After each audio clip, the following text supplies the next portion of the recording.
Really important that it records us, just so you know. The audio? Yeah. Is that important for a podcast? I didn't. Usually. No, okay. Can't we just have video? Some people don't watch the video. Oh. Do you remember the 75 years of time thing, the dream? I'll put you on the spot.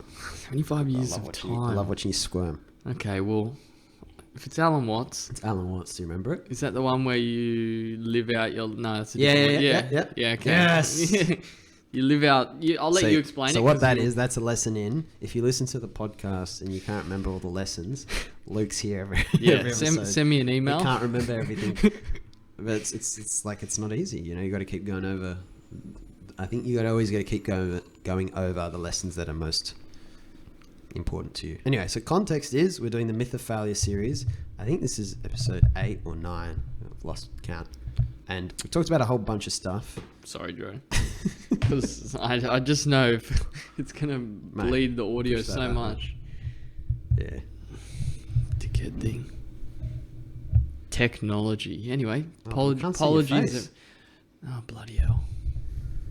Let's just do... let's do this. Just do that. And this, because... Anyway, it's all good. We're good. All good. All right. We don't need... So come back to it.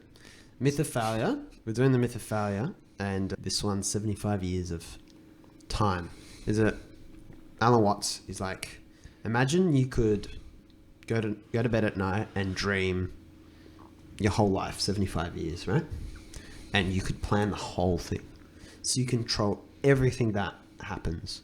So I'm sure in Luke's version of this, you know, he gets everyone to join Aussie Broadband. You know, the Chiefs get the Athletic Greens sponsorship deal. I don't know what I would kind of be rigging in this. Certain amount of monthly revenue. Lots of monthly revenue, passive income streams. So he makes this point that if you know, whatever you're like, you know, whatever you're hoping for, whatever you're planning for, pining for, you could control it and you could dream it and you just get to enjoy that, right? Yep. Yes, and if you did this night after night, you would eventually start changing things. Mm-hmm. We've talked about this on the podcast before for anyone who's curious. You would add a bit of a surprise here, a twist, you know, where something happens and you don't know what it's going to be. And you would change that. And eventually you'd do this night after night. You'd keep changing more things because you get bored. So you're adding surprises. You're adding, what's going to happen? Is he going to get the job or not? And you would keep doing that.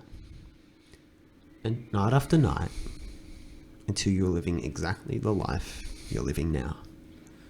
Where you basically don't know in particular what's going to happen as you go on and live. Why is the tendency to figure out, you know, exactly, we want to know the path. Why do you think? I think we may have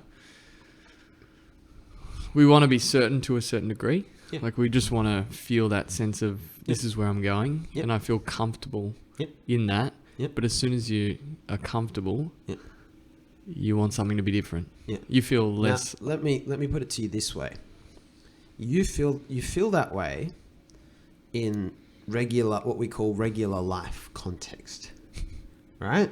Leaving high school, people are like, I don't know what I want to do, right? That's what we did the book about, 18 Lost. Something's happening at work, something's happening here. All right. Now, I want you to take that, put that to one side. I want you to think about when you're on holiday. Where does the need for certainty come in when you're on holiday? What are you looking doesn't for? Really. Think about it. You're just chilling. You don't care. Yeah. You know, Matt Chock, one of the great early supporters and participants in Constant Student, great friend to us both. You know, he's traveling the world at the moment, pursuing and aligning that with career, but mainly just going into it first and experiencing it. And his life is he gets up and he doesn't necessarily know what's going to happen today. Not completely unplanned, but just like I have a general idea, but I'm going to go explore. And you think about holiday mode, you think about how our industrial way of living is pretty recent for human history. You know, I think it was 1900, did they say it was like 50% of people still lived rurally? By 2000, it was maybe 80%. These are like you know how much I love stats and crude figures. They're always so accurate. Yeah, it's definitely. so easy to tell that they were accurate. But just, I'm sure it was something like that. This is not always been the case for us. We've created this complex way of living with all these ambitions and career goals and am I good enough? Have I measured up? And have I proven myself and all that? And when you come to certainty, my suspicion is that it all lies a part of ego, right? Now, ego has a part to play, okay? But what ego is like is almost like, say, the salesman at a company. The salesman want to sell. Bloody salesman. Right? Easy to pick on. The salesmen want to sell, okay? Now that you need them. You need sales. Need money, right? But if the salesmen get paid commission, right? Now, the salesmen don't have to produce the product or they don't have to code or whatever. They're just like, oh, well, how can we sell more? And you got the rest of the company there doing whatever their bits are. And the salesmen are like, well, as long as I get them to do this and that I need, I can sell more, perhaps, right? Because all they see, their feedback loop is commissions coming in or whatever. Yep. Now, if that's the case, a bad CEO looks at sales and goes, well, we just need to give these guys what they want and make the company about them because they want to sell. Mm-hmm. And they're going to bring in more money. All right? Ego is kind of like that. It's like the sales department in a way, maybe.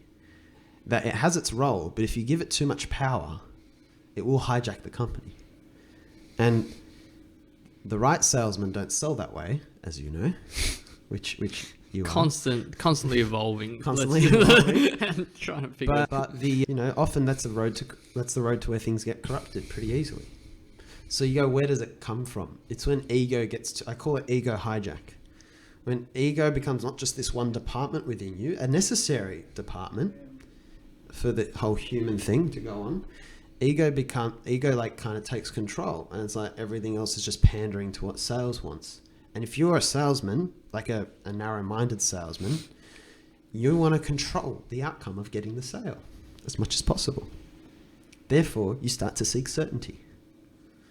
My hope is that, when you find yourself in that trap, the one-liner is seek clarity, not certainty. And how different those things are. But this is where the thing for control is. The funny thing is that we feel like we wish we could control this happening. We could get more customers. We could, get more money, and we could sell better. We could attract more people. We could get people around our cause. We could get people to do what we want them to do. Think the way we want to think, act the way we want to act. I've been guilty of it. As guilty as anyone. Sitting here in the chair. Spitting out how we should think and whatever into the microphone. But you don't actually want that.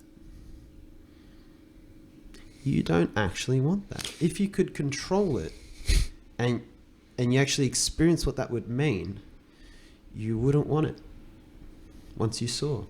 If people blindly listened to me, all that would mean is that they blindly listen to things. It needs to be incredibly conscious. So it's easy, and sometimes I have fallen into the trap of, grow the following, get the good message out. But the reality is, 10,000 YouTube subscribers or 1 million, paying customers that don't really get it, that aren't genuinely aware, but just maybe sometimes you get personal development junkies, some who just love the idea that they never feel enough, so they're always trying to work on, I got to improve myself, I got to consume more personal development. You know, these different people who are desperate for answers, like some of the people who get desperate and attached to religion because it's like a promise of like an afterlife. They don't actually really operate on the values. They're just trying to wreak their afterlife. They're trying to secure their spot in the next game. You get all that. If that's the people who are in there, those numbers are essentially meaningless. So you could get caught up in trying to control that outcome, but essentially it's hard to know what that even means, even if you got it.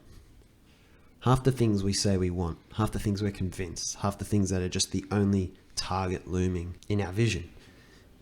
And if you could control it, you wouldn't even want to.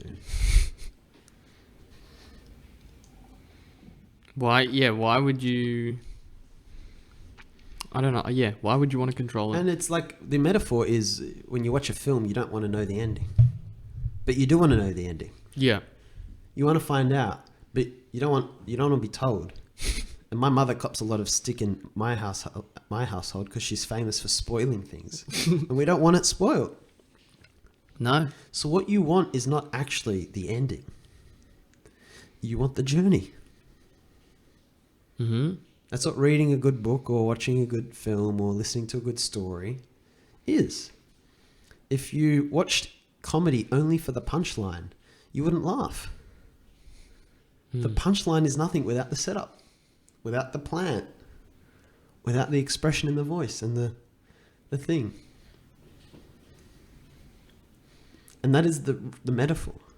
So holiday mode, I'm suspicious. I'm always continuously suspicious of the way we live. We take for granted that it's quite good, but I will hold this space for as long as I believe it, because I was having lunch with my dad the other day, and he was getting confused about why it wasn't more busy. I go, well, it's only like Thursday. He goes, oh, I thought it was Friday, right? Because this restaurant's very busy on Friday, right? It's in the middle of the city. And he said to me, I guess life's good when you don't know what day it is. That's holiday mode. Yeah. When you're on holiday, Saturday feels like Wednesday. Wednesday feels like Thursday. Thursday, you can't tell if it's Thursday or Sunday. And this brings me to, again, a very spiritual place of timelessness. That's what eternity is. That's what sleep is. Sleep is this timeless thing. Flow state when you're at your most creative. This episode, I wouldn't even know how long we've been speaking. There's a little clock down the bottom there. But, I lose track of time and I surrender. Yeah. And trying to keep the podcast short, it just disappears from my mind and I just do what I feel is right. Very thankfully. For Luke's benefit. 10-minute episode. And, we're conditioned on this, especially in the West, especially in capital cities. Places like Sydney and probably the New Yorks and the Londons of the world is where it's worst. Which is this, and I think some parts of Asia with that really intense work culture. This idea that holiday is this luxury that happens 2 to 4 weeks a year, and that work is the reality.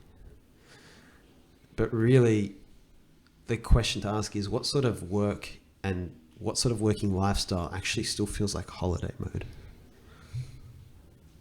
As much as possible. One thing I noticed, I've talked to you about this actually a really long time ago, was when I started working for the first corporate company. Yep. And there was a time when I was really in the knowledge acquiring phase. Yep. And it just felt like Friday. I was like, oh shit, I didn't realize it was Friday. Like you get in that and you're just like, because every day is kind of... What's knowledge acquiring mean? Like you're learning or... Yeah, you're speaking to the network guys and you're just like fascinated. Yeah, you're fascinated. And you're like, oh my God, time doesn't feel... But then when... This is so cool. And yeah, this is cool. I'm learning. Yeah. This is new. Yeah.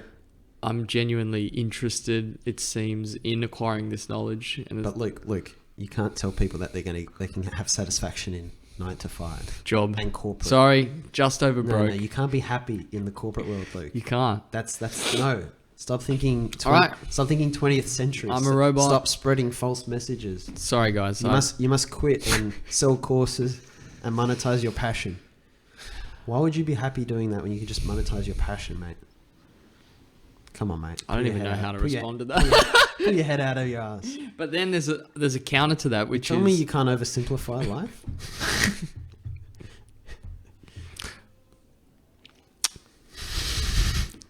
It's a beautiful example. I'm glad you're here to provide the corporate. No, but to act as another, because my lifestyle's not like yours in that way, right? My working pattern is completely different.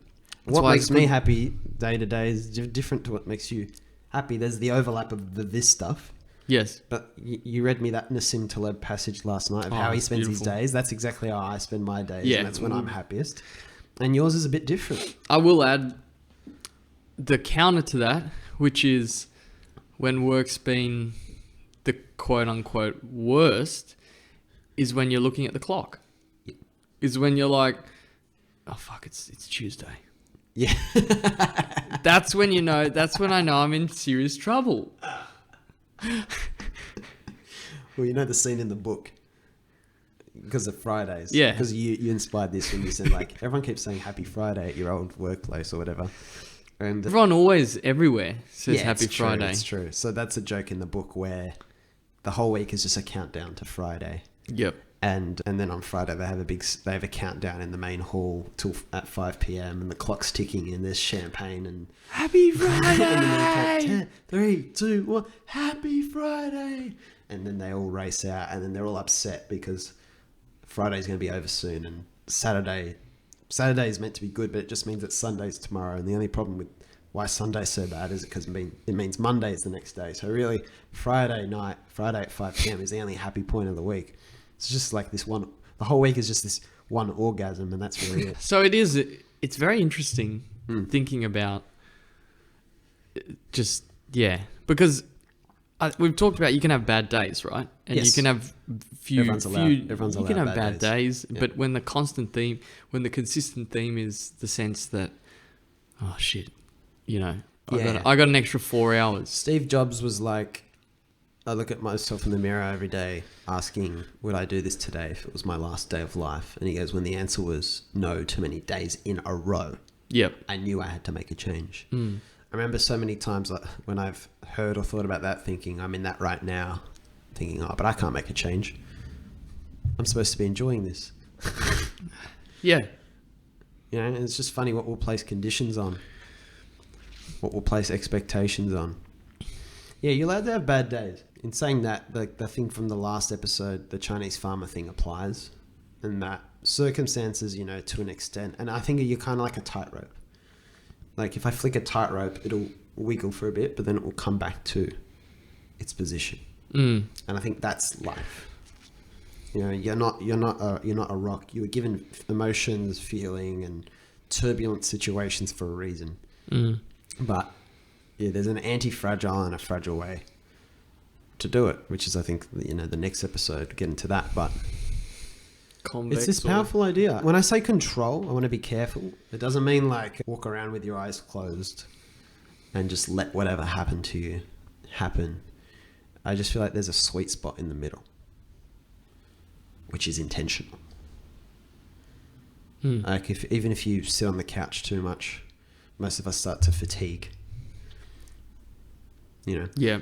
When you control things too much, you tend to get existential flu. It's in the middle. Yeah. I'll think of it just a basic example, which is when we go to a restaurant and the food doesn't come out within 20 minutes, and another table got their food before you, but they didn't see. And it's like I've seen. It's like the more you're like, you're just thinking about, well, why is my food not coming out?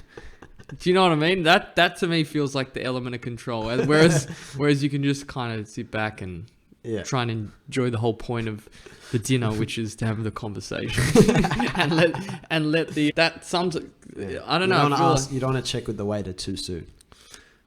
Yeah, or just like even 10 minutes in, it's like, what the hell? I don't know. I thought that was a good. I thought that could be an example of control. There's a lot. But I hate sitting in traffic. I'll sit here and talk to you guys about patience and all that, but I don't like sitting in traffic. Yep. And I can play music and stuff, but there's still part of being human, which is like, I find it more enjoyable to spend an hour walking across the city than 15 minutes on the light rail waiting for the light rail to end. Because I'm not enjoying the light rail, but I love the walk, even though it takes longer. And there's something about gradual momentum, which is actually really rewarding rather than having to wait. And that's the metaphor. Like, there's the quickest way to get somewhere, but if you don't enjoy it, how worthwhile is it? How worthwhile is it doing things where the only point of it is for it to end as soon as possible? And maybe it's better. So for me, I'm like, well, I probably would want to largely avoid traffic. I want to be dealing with traffic as little as possible. I don't think there's anything wrong with that. Right? Yep. I don't want to be in the situations where I have to wait and things that frustrate me and all that. You can. I think there's two. If something's worthwhile, you can be stoic in it. But sometimes I think a lot of things are like subtraction. Like, okay, how much do I need this thing that is annoying? Instead of learning to put up with this and that and that and that without avoiding, just trying to avoid all conflict and anything negative. If you can cut out the friction, I just cut out the friction. It's easier than trying to be like, I can just go to enjoy something else. That's why I love living on the Central Coast mainly. I don't get in a car. I don't have to go very far for anything. The beach is down the road. Right? There's a lot of luxury in there. It's simple but elegant. And so it's very airtight. There's not many frustrations that can come in. Right? I try not to eat out as much anymore. You know what I mean? It costs a bit more. It can be great fun and I still do it, but it costs a bit more. You just got all these things. The degree of control you do have is still there. For me, that's what works. Because I'm like, if I can just maximize the joy of it, it can still be incredibly practical. I'm still doing productive things. I'm still doing things that can sustain my lifestyle, but just cutting out the bullshit we say we need to put up with. And there's a lot you can cut out when you think about it. I think you've been doing this, like you've been selling stuff and blah, blah, blah, blah. Yeah, selling stuff. You've been decluttering.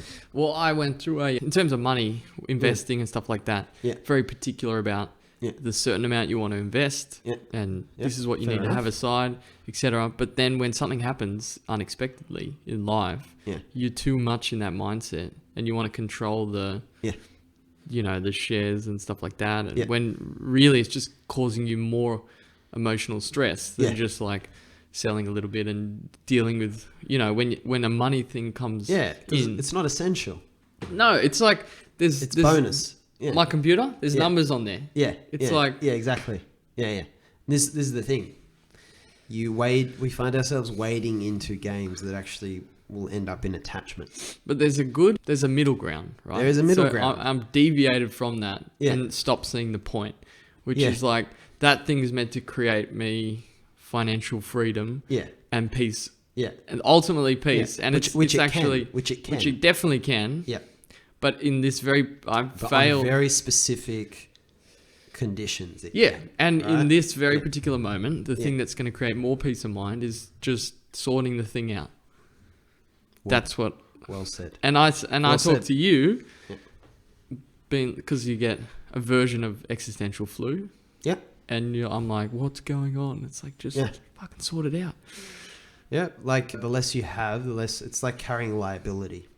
Yeah. Right. So the less you have, the less liability you have. Right. The reason why, the classic story in a company is employees get disgruntled because they're doing all the work. Business owner doesn't actually have to do anything and they can make all the money, which is, sometimes it doesn't work out very equitably for people. But at the same time, the reason things are that way is because the business owner tends to take on the risk. They actually have the liability. If someone sues, they're the ones holding the bag. Yeah. I mean, they're the ones holding the liability. Well, important. Right? I got a message when we started recording this morning about for the real estate stuff I do. You saw it, right? Some awning collapsed. Yeah. Now, in general, I don't do much with that business anymore. But if there's something wrong, I'm liable. Someone does something wrong in the company and there's someone else sues the company, that's still me. Yeah. So I have to deal with it. Absolutely. I have to pay the legal fees. I have to blah, blah. So life's like that. You can carry all these things that generally like nothing happens. So like, oh, it's just fine. Yeah. But you're really just maximizing your exposure to things that can go wrong and complicate it. Yeah. Right? People ask me all the time, is there anything wrong with having this? Is there anything wrong with having that? Or is there anything wrong with blah or this?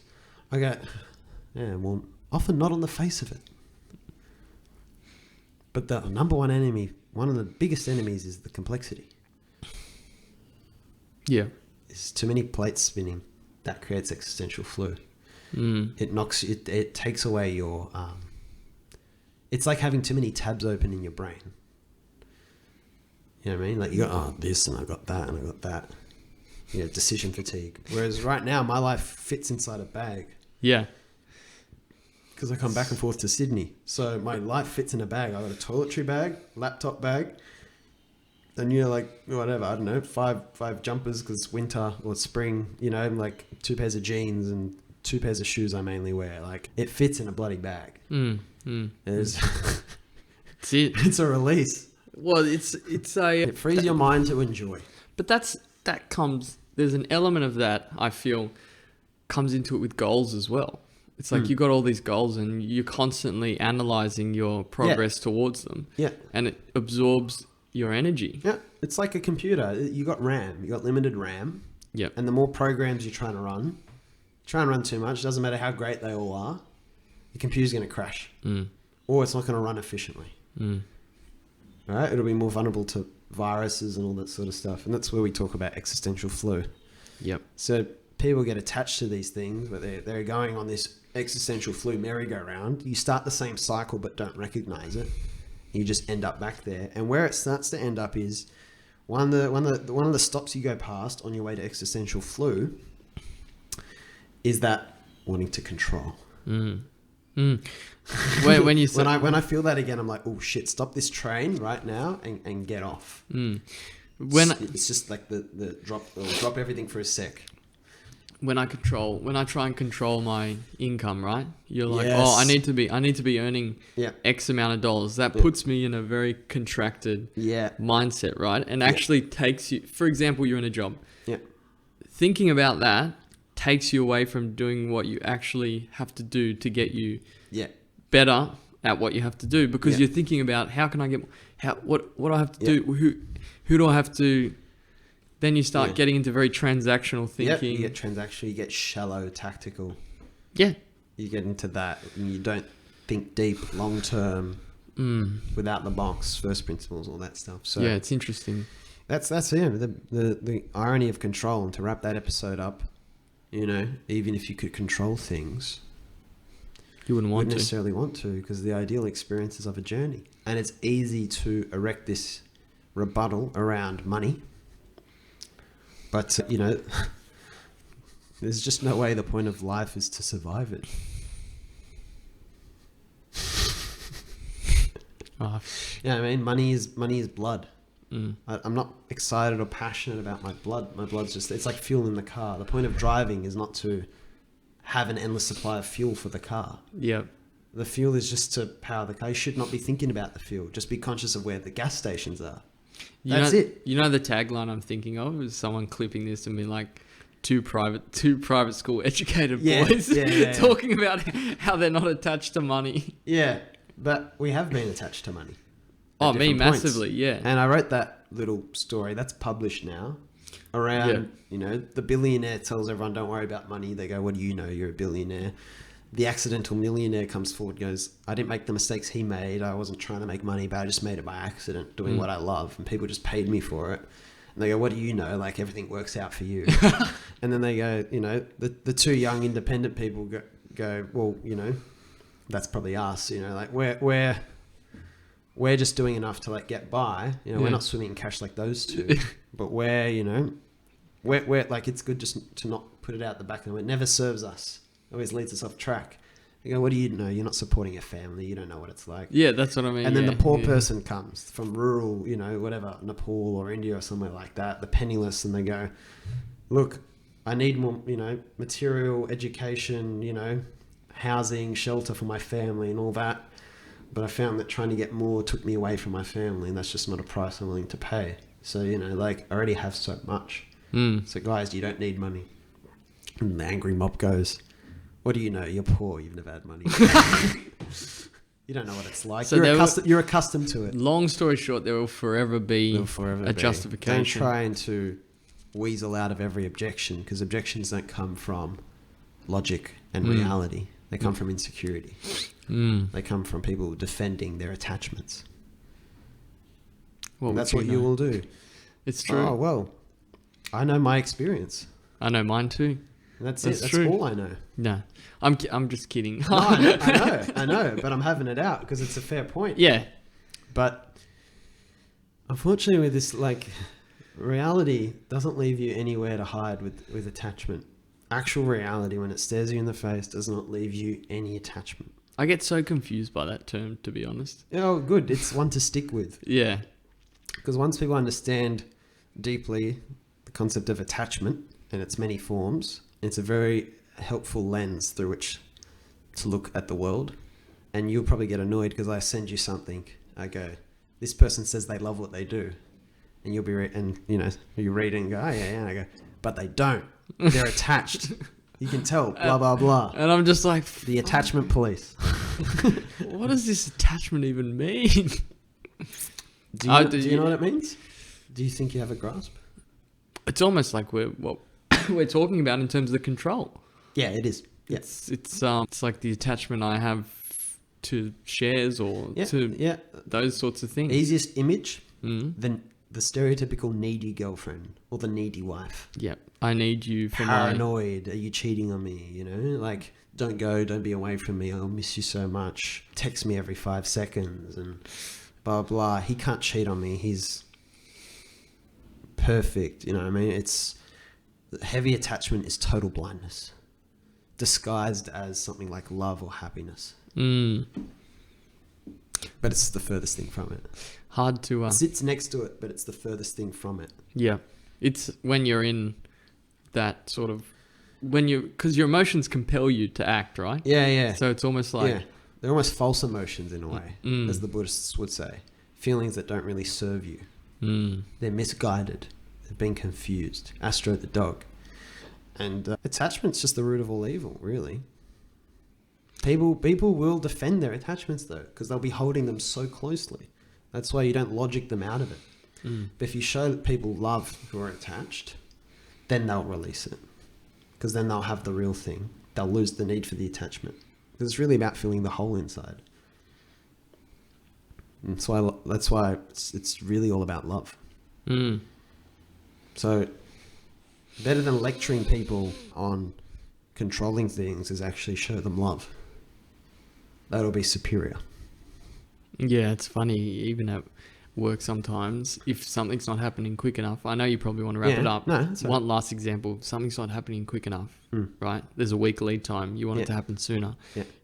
You get some snap thing to be like, ask them about, how should take a short amount of time, but it's like, you can't control that element. And also, it's better to just think that person's going to do their best, right? And just provide a little bit of encouragement and walk away. Yep. But not so easy. many times, not easy. So many times you just send the message being like, where is this or something? You know what I mean? And it's a constant, that's what I think about of misguided emotions, which is like, it just doesn't serve you in any way. Well, attachment always leads to this conundrum: judge versus understand. Okay, so someone not doing something at work, that person's lazy, they're disorganized, blah, blah, blah. That's a judgment. Yeah.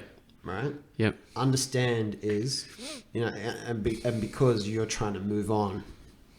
Right? Now, if you don't care about what's happening at work, let's say you're detached from what's happening at work, which means you're not trying to destroy the company, but holiday mode. Like, I come today, I have a few things to achieve, and this is one of them, but it's not the end of the world if what we're caring about at work doesn't happen, because everything we've talked about in this series, slingshot, Chinese farmer, you don't know if it's good or bad, even what you're doing. Yeah. You're constantly monitoring this journey. Now, if you're in that non-attachment place yourself, where's the big hurry? Exactly. Where's the demand? The demand. It's more all right, they shouldn't dick around, but where's the demand? But it's not even that. It's my misinterpretation of how long things should take because I want it to be done. But careful, because people can be lazy. They can, but right, in this particular instance. But if you seek to understand, yes, you will get to the bottom of it. Yeah. Right? The judgment is Luke is not doing it. Luke is, and then you fill the blank. Whatever your mind, ego, lazy, blah, blah, whatever it might be. The understand is, hey, so-and-so, notice this hasn't been done. Is everything all right? You're normally very prompt with this stuff. Is there anything I can do to help? Let me know if you need to chat about it. We need it done for this reason. It's not easy. And you might not even get anywhere, but that's the reaction. The hard thing is when you're when we talk about control, the hard thing is people, all right, this more relates to you than me. You're in a company where someone else sets things like targets and KPIs and measures of success. And these are the things that matter. And often they're measurable, like in a quantifiable way. Sometimes they're qualitatively, non-numerical. And there's this, it's too easy to get attached to those things you're doing because the bottom line. Yep. And it affects other people other than yourself. But all these same things still apply within companies and organizations. The slingshot principle. Anti-fragility in the next episode. The Chinese farmer. Astro the dog. 1,000 Doors. They are all the realities, A lot of people use Slack for communication at work at the moment, right? Slack came out of a gaming company that did not become financially viable. It was their communication system they used, and they rolled that out as a product. It became the fastest growing product of all time. Fastest growing. Part of it was developed in, the context of something else. Under a different umbrella. Yeah. And then we press measure when it gets launched as its own entity. So the measurement of all these things is flawed. The Titanic example, like companies that get outdated and they go away and it's seen as an inherently bad thing. Nothing lasts forever. Yeah. We get attached to things. Right? What is it? What's like, in America, like Sears or Walmart or, these legacy companies that like they go away and they stood around for so long that why do we default to that these things should last forever? They're not going No movie lasts forever. No book lasts forever. No story is never ending. Things shouldn't be here for like glory. We're prolonging them for our own glory. They should just be allowed to expire when they've served their purpose. And go create the next thing. It's like trying to make things as immortal is about as useful as trying to make ourselves immortal. Like it just doesn't serve, doesn't work. So, control, trying too hard to control leads us into terrible things. Terrible things and a lot of unnecessary grief. Think about how hard these people work, in companies and everything like that. How much anxiety it gets. You're taken away from a place where you can be more aware. That's the challenge. So, that's that. Move on to the next one. Move on to the next one. Thank you, Luke.